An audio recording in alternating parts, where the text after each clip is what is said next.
আমার স্বামী যখন মারা গেল তখন আমার 4টি বাচ্চা ছিল, তাদের লালন পালন করতে গিয়ে আমাকে প্রচুর পরিশ্রম করতে হয়। কিন্তু তবুও আমি তাদের পেটের ক্ষুধা নিবারণ করতে পারতাম না। আমি যদিও এখন যুবতী, গ্রামের যে বাবু বলতেন তোমার বাচ্চাদের আমি ভরণপোষণের দায়িত্ব আমি নিব, কিন্তু রোজ রাতে তোমাকে আমার কাছে আসতে হবে।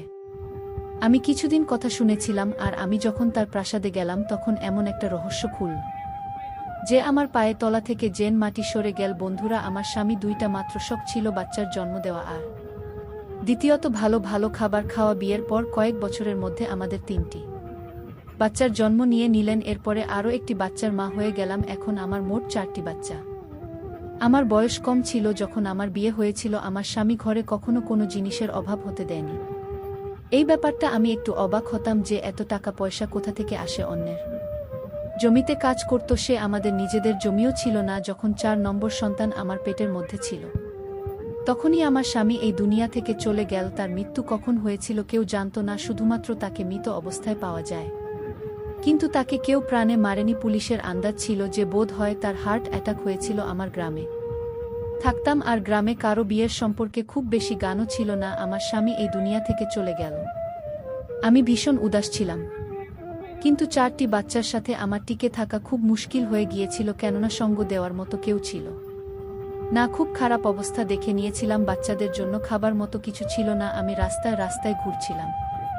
গ্রামের খেয়ে বলল যে আমি তোমার বাচ্চাদের দায়িত্ব নিতে চাই, কিন্তু রোজ রাতে তোমাকে আমার ঘরে আসতে হবে। এটা আমার পক্ষে সম্ভব ছিল না, কিন্তু নিজের বাচ্চাদেরকে মরতে দেখতে পারতাম না। আমি বাচ্চাদের জন্য রাজি হয়ে গেলাম। কিন্তু আমি যখন প্রাসাদে গেলাম, সেখানে যখন একটা রহস্য থেকে পর্দা উঠল তখন আমি অবাক হয়ে গেলাম, কেননা এই কথাটা ভীষণ অদ্ভুত ছিল। বন্ধুরা, আমার নাম কাজল। আমার বয়স খুব কম ছিল যখন আমার বিয়ের। সেও নামক এক মানুষের সাথে হয়। আমি শহর থেকে গ্রামে চলে আসি। আমি অল্প পর্যন্ত পড়াশোনা শিখেছিলাম, কিন্তু গ্রামে আসার পর আমার সমস্ত বুদ্ধি ঘরের কাজ করে আর বাচ্চা সামলানোতে কেটে গেল। বিয়ের প্রথম বছরে এক বাচ্চা হলো, তারপর বাচ্চাদের লাইন লেগে গেল। আমি প্রত্যেক বছর বাচ্চার জন্ম দিতাম। এরকমভাবে 4 থেকে 6 বছরে আমি 4টি বাচ্চার মা হয়ে গেলাম। আমার স্বামী বড় অদ্ভুত ধরনের মানুষ ছিল। সে একটা ছোট্ট চাকরি করত, কিন্তু ঘরে অনেক বেশি টাকা পয়সা নিয়ে আসতো। ঘরে না কোনো শাশুড়ি ছিল, আর না ছিল কোনো নন্দ, আর না ছিল অন্য কেউ। ঘর ছিল আমার স্বামীর। আমি একা এতগুলো বাচ্চাকে লালন পালন করতে গিয়ে ক্লান্ত হয়ে যেতাম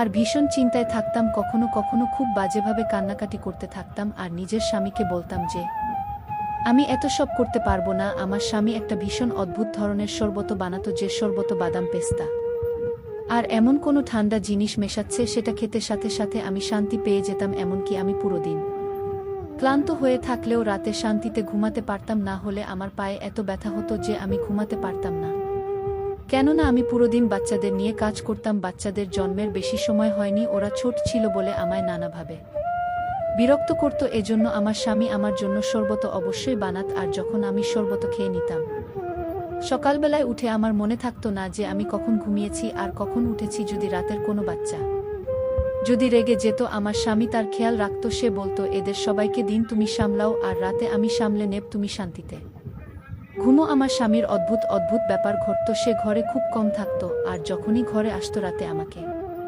বেহুশ করে দিত। সে বলতো যে আমি জ্ঞান থাকা অবস্থায় তোমার কাছে আসতে পারবো না, এটা আমার ব্যাপার, আর তোমাকে এই ব্যাপারটা বুঝতে হবে। আমি তার সব কথা মেনে নিতাম, কারণ সে আমার ভীষণ খেয়াল রাখত। তাই তার খুশিতে আমার শান্তি ছিল। আমার জীবনে আমার রাতগুলো ভালোই কাটত, আর আমি খুব শান্তিতে ঘুমিয়ে থাকতাম।